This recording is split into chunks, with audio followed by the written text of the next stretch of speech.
Hello everyone, प्रणाम। Welcome to राजमाता विद्यालय online classes. Okay, सो business studies में हम लेवल्स ऑफ मैनेजमेंट पढ़ रहे थे और लेवल्स ऑफ मैनेजमेंट में हमने पढ़ा कि there are three types of levels of management in management. First is top level management, middle level management and bottom level management. Okay, so top level management basically जो trustees होते हैं, board of directors होते हैं, CEO होते हैं, ये सारे लोग जो है जो मेन जो जिनका डिसीजन होता है पावर, जिनके पास डिसीजन पावर होता है और ज़्यादातर डिसीजंस या जो फिर प्लानिंग होती है वो यही लोग लेते हैं। ये लोग टॉप लेवल मैनेजमेंट में आते हैं। उसके बाद सेकंड आता है middle level management. Middle level management का मतलब होता है कि जो लोग जो है डिपार्टमेंटल हेड्स होते हैं, जो मैनेजर्स होते हैं पोस्ट पर, जो डिपार्टमेंटल हेड्स होते हैं वो लोग जो है इसमें आते हैं। ठीक है, उसके बाद में नेक्स्ट जो हम पढ़ने वाले थे इसको हमने समझ लिया था। अब बॉटम लेवल मैनेजमेंट हम लोग पढ़ते हैं कि what is bottom level management. ठीक है, ये क्या होता है मैनेजमेंट में, इसका क्या इम्पोर्टेंस होता है। तो बेसिकली सुपरवाइज़र्स, जॉबर्स, फॉरमैन जो होते हैं, जो वर्कर्स से काम करवाते हैं, ठीक है, जो वर्कर्स से काम करवाते हैं, ऐसे लोग जो होते हैं वो बॉटम लेवल मैनेजमेंट में आते हैं। ठीक है, और इन ये supervisors, jobbers, foreman are included at this level of management. ये सभी लोग लेवल ऑफ मैनेजमेंट में ही आते हैं, ये बॉटम लेवल ऑफ मैनेजमेंट में आते हैं। Okay, so this level is also known as bottom level और supervisors level।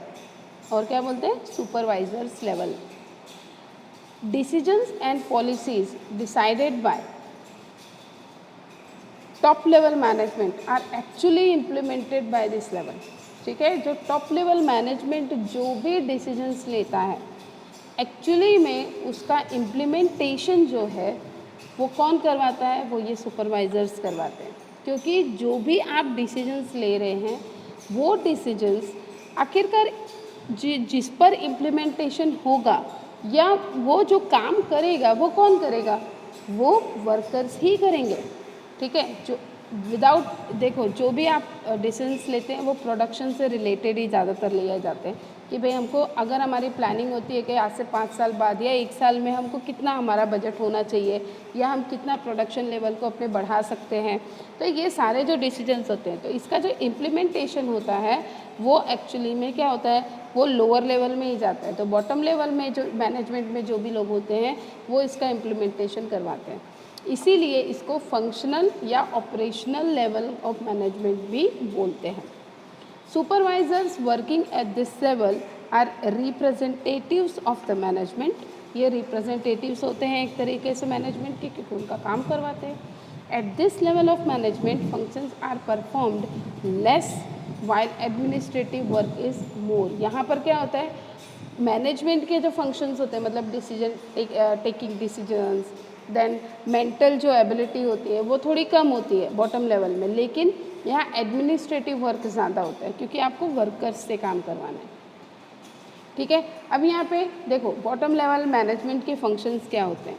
तो बॉटम लेवल मैनेजमेंट के फंक्शंस में फर्स्टली होता है कि to supervise functions of employees. Okay, employees को आप सुपरवाइज करते हैं। To see that there remains discipline among employees. ठीक है, वो ये देखते हैं कि भाई उनके बीच में जो है यूनिटी बनी रहे, डिसिप्लिन बना रहे, वो डिसिप्लिन के साथ काम करें। And their morale is boosted, और जब काम अच्छी तरीके से करवाते हैं तो उनका मोराल जो होता है वो बूस्ट होता है, वो और मोटिवेट होते हैं काम करने के लिए। To plan routine work of department. Okay, जो वर्क ऑफ डिपार्टमेंट का जो भी काम है उसका रूटीन जो वर्क होता है उसको प्लानिंग के साथ करवाते हैं। फिर चौथा फंक्शन है to perform functions related to employees like transfer, promotion, training. क्योंकि वर्कर्स का वर्क खुद तो सुपरवाइज़र बेसिकली जो लोअर लेवल पे जो बेस है वहाँ पर जो वर्क है वो कौन देख रहा है, वो तो सुपरवाइज़र्स ही देख रहे हैं। तो उनको पता है कि किसको ट्रांसफ़र की ज़रूरत है, प्रमोशन की ज़रूरत है या ट्रेनिंग की ज़रूरत है। फिर आता है to get instructions, orders and program for the departmental officers to carry out the departmental functions। ठीक है, उसके बाद 6th आता है to perform the functions like the layout, repairing, maintenance of machinery, क्योंकि मशीनरी वर्क कौन करवाता है, वो तो सुपरवाइजर्स ही करवाते हैं ना, तो उसको जो भी उसको मेंटेनेंस की ज़रूरत है, उसको रिपेयरिंग की ज़रूरत है, ये सारे डिसीजंस जो हैं वो ये लोग लेते हैं। To make arrangement for necessary equipments, raw materials etcetera for the workers को और ज़्यादा रॉ मटेरियल्स की ज़रूरत है या कुछ भी है इक्विपमेंट्स चाहिए, उसका अरेंजमेंट भी यही लोग करते हैं। To solve the genuine problems of workers को कई बार हेल्थ प्रॉब्लम हो जाती है, कई बार इकोनॉमिक प्रॉब्लम हो जाती है, कई बार वर्क समझ में नहीं आता है, तो ये जो जेन्युइन प्रॉब्लम्स होती हैं इसका सोल्यूशन भी क्या करते हैं, सुपरवाइजर्स ही लाते हैं ऑफ कोर्स। 9th जो है to implement decisions and policies decided by top level management. Top level management जो भी डिसीजंस लेता है उसका इम्प्लीमेंटेशन जो है वो ये सुपरवाइजर्स करवाते हैं। फिर आता है to forward reports of various activities taking place at the bottom level. जो भी बॉटम लेवल में काम हो रहा है या अगर टॉप लेवल को कभी कभी होता है मिडिल लेवल को सजेशंस देने होते हैं कि भाई हमको इस काम की ज़रूरत है तो हमारे लिए ये चीज़ करो, सजेशंस या कंप्लेंट्स होती हैं कभी कभी जो एम्प्लॉयज़ की, जो वो खुद नहीं सॉल्व कर सकते हैं, तो मिडिल लेवल मैनेजमेंट को ये लोग वो रिपोर्ट करते हैं। और उसके बाद अगर मिडिल लेवल मैनेजमेंट भी उसको नहीं सॉल्व कर पाता है तो वो टॉप लेवल मैनेजमेंट के पास जाता है। बॉटम लेवल मैनेजमेंट थो it's lower level management, still it is very important. ये सबसे ज़्यादा इंपॉर्टेंट है। अगर वर्कर्स वर्क ही नहीं करेंगे तो जो है तो कंपनी तो चलेगी ही नहीं ना, बिजनेस ही नहीं चलेगा, आपका बिजनेस यूनिट ही नहीं चलेगा। So that is why it is very important function of management. Successful performs by this level leads to achievement of business objective, है ना। अगर जो भी आप प्लानिंग करते हैं, टॉप लेवल मैनेजमेंट जो भी प्लानिंग करता है उसका इम्प्लीमेंटेशन एकदम उसी तरीके से होता है या उसको उसी ऑर्डर में वो लोग वर्कआउट कर पाते हैं, तो जो अचीवमेंट है वो इन्हीं की वजह से मिलता है। Which provide support to the entire business. देखो डिफरेंस जो है यहाँ पे बताया है टॉप, मिडल और बॉटम में, इसको मैंने अच्छी तरीके से आपको डिस्क्राइब किया है, इसको आपको अच्छी तरीके से रीड कर लेना है और समझ लेना है क्या डिफरेंस है। नाउ फंक्शंस ऑफ मैनेजमेंट, अभी तक हमने लेवल्स ऑफ मैनेजमेंट पढ़ा, अब फंक्शंस ऑफ मैनेजमेंट पढ़ते हैं। So management should be done efficiently for the accomplishment of objective. Basically management efficiently work क्यों करता है, ताकि वो जो कंपनी का या जो बिजनेस का ऑब्जेक्टिव है वो अकम्प्लिश कर पाए। For this management process is to be followed, और इसीलिए मैनेजमेंट की ज़रूरत होती है। A series of functions which are continuously performed for the accomplishment of predetermined objectives। जो भी टॉप लेवल मैनेजमेंट जो भी डिसीजंस लेता है या अपने ऑब्जेक्टिव को कंप्लीट करने के लिए जो भी वो प्लानिंग करता है, उसी को वो जो है business is known as a process, और वही प्रोसेस है सबसे पहला कि प्लानिंग करना अपने ऑब्जेक्टिव को कंप्लीट करने के लिए। Various business activities are arranged in chronological and orderly manner for achievement of objectives. Hence, management is considered as a process. ठीक है, स्टेप बाय स्टेप काम करने से और ऑर्डरली मैनर में काम करने से, ठीक है, आपके मैनेजमेंट ने जो भी ऑब्जेक्टिव आप अचीव करने को सोचा है वो आसानी से अचीव हो सकता है। There is a controversy among different authorities regarding various activities of management process.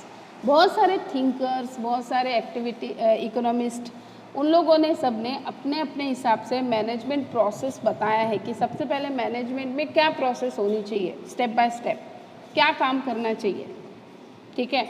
उसके बाद में जो है सभी का अलग अलग थिंकिंग है। जैसे कि देखो क्लासिफिकेशन दिया हुआ है और अलग अलग नाम दिए हुए हैं यहाँ पे कि डिफरेंट थिंकर्स ने डिफरेंट जो है मैनेजमेंट प्रोसेस या फंक्शंस बताए हैं। लाइक देखो कुड्स एंड ओडोनेल ने क्या बताया है, कुड्स और ओडोनेल ने, हेनरी फेओल ने अलग, पीटर ड्रकर ने अलग, ल्यूथर ब्यूलिक ने अलग और जॉर्ज टेरी ने अलग जो है नाम दिए हैं। अब जैसे मेन फंक्शंस जो होते हैं, आप ज़्यादातर इसमें कॉमनली आप देखोगे प्लानिंग, कोई भी चीज़ आप करते हैं, चाहे आप कहीं पर भी मैनेजमेंट की ज़रूरत हो, XYZ आप कहीं पर भी जाओ, आप स्पोर्ट्स देखते हैं, आप क्रिकेट मैच देखते हैं, क्रिकेट मैच के अंदर भी आप देखते हैं कि उसमें भी सबसे पहले प्लानिंग होती है, किस टीम के सामने आप खेलने जा रहे हैं, वो टीम का परफॉर्मेंस कैसा है, ठीक है। तो सबसे पहले तो उसके सामने हमको कैसा अपना बिहेवियर रखना है, या हमको किस तरीके से, किस स्ट्रैटेजी से जो है खेलना है। तो पहले स्ट्रैटेजिकल प्लानिंग होती है, फिर उसकी ऑर्गेनाइजिंग होती है, ठीक है। फिर स्टाफिंग, स्टाफिंग का मतलब होता है कि कई क्रिकेट में देखो बहुत अच्छे अच्छे क्रिकेटर्स, आपकी एग्जांपल ले रही हूँ क्योंकि आपको पता है क्रिकेट के बारे में। सो आप देखते होंगे कि कई बार बहुत अच्छे अच्छे स्पोर्ट्समैन जो होते हैं, क्रिकेटर्स होते हैं, उनको क्या कर दिया जाता है, उनको जो है ड्रॉप आउट कर दिया जाता है उस मैच से। कभी कभी ऐसा होता है कि उनको ड्रॉप कर दिया जाता है और उसके बदले कोई और जो है खिलाड़ी ले लिया जाता है, स्पोर्ट्स पर्सन ले लिया जाता है। ऐसा क्यों करते हैं? ऐसा नहीं कि वो अब अच्छा हो गया और वो बुरा हो गया, ऐसा नहीं होता। अच्छा बुरा कुछ नहीं होता है, लेकिन कभी कभी हमको कहीं कहीं ज़्यादा बैट्समैन की ज़रूरत होती है किसी टीम के सामने, कभी कभी बॉलर्स की ज़रूरत होती है, स्पिनर्स की ज़रूरत होती है। तो ज़्यादातर क्या होता है कि फिर हम वैसे खिलाड़ी को लेते हैं जो उसमें परफेक्ट हो। जैसे कि ज़्यादा स्पिनर्स की ज़रूरत है, स्पिनर्स ले लेते, एक और स्पिनर ले लिया, उसकी जगह दूसरे को ड्रॉप आउट कर दिया कि भाई इस मैच के लिए तुम आराम करो, फिर हम नेक्स्ट में आपको फिर से ले लेंगे ज़रूरत पड़ेगी तो ये होता है स्टाफिंग, एक तरीके से यहाँ पे स्टाफिंग। तो ऐसे ही ऑर्गेनाइजेशन में स्टाफिंग होता है। तो ऑर्गेनाइजेशन में वेल एक्सपीरियंस्ड, वेल जो है स्किल्ड, ठीक है, वेल एजुकेटेड, ऐसे स्टाफ की ज़रूरत होती है ताकि वो अपना काम परफेक्टली कर सके। देन होता है डायरेक्टिंग। डायरेक्टिंग मतलब जैसे क्रिकेट में ही हम उसी का एग्जांपल ले रहे हैं, तो क्रिकेट में ही है जैसे कि अब कैप्टन होता है, तो कैप्टन क्या सारे जितने भी आपके 12 खिलाड़ी वहाँ पे हैं उन लोगों को पता नहीं है कि क्रिकेट कैसे खेलते हैं?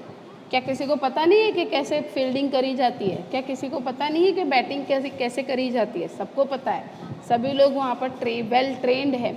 लेकिन फिर भी एक कैप्टन होता है और वो कैप्टन बताता है आपको कहाँ खड़े रहना है, आपको कैसे बॉलिंग करनी है, आपको कैसे बैटिंग करनी है, आपको लगभग इस ओवर में इतने रन तो बनाने ही हैं। ये सारी चीज़ें वो डायरेक्ट करता रहता है। और देन होता है कंट्रोलिंग, है ना। Control power is very important. अगर आपने ये सारे काम कर लिए लेकिन कंट्रोलिंग नहीं है तो कभी कभी क्या होता है, सब कुछ मिसमैनेज हो जाता है। सो कंट्रोलिंग इज़ मस्ट। ओके, तो ज़्यादातर आप इसमें देखेंगे फंक्शंस ऑफ मैनेजमेंट में जो क्लासिफिकेशन किया हुआ है उसमें ऐसे ही है, प्लानिंग, ऑर्गेनाइजिंग, स्टाफिंग, डायरेक्टिंग और कंट्रोलिंग। इसके बाद जो आप प्रिंसिपल्स ऑफ मैनेजमेंट्स पढ़ेंगे उसमें भी यही आएंगे, ठीक है। उसमें कई आ गया, कोऑर्डिनेशन भी होता है, रिपोर्टिंग होता है, बजटिंग होता है, ये भी सारी चीज़ें इंपॉर्टेंट होती हैं किसी भी मैनेजमेंट में, ठीक है। चलो अब नेक्स्ट पढ़ते हैं यहाँ पर प्लानिंग, ठीक है। प्लानिंग है, ऑर्गेनाइजिंग है, इसको हम नेक्स्ट लेक्चर में पढ़ते हैं, नेक्स्ट वीडियो बनाऊंगी मैं इसके लिए, ठीक है, अलग से। सो इसको हम नेक्स्ट में पढ़ते हैं। प्रणाम।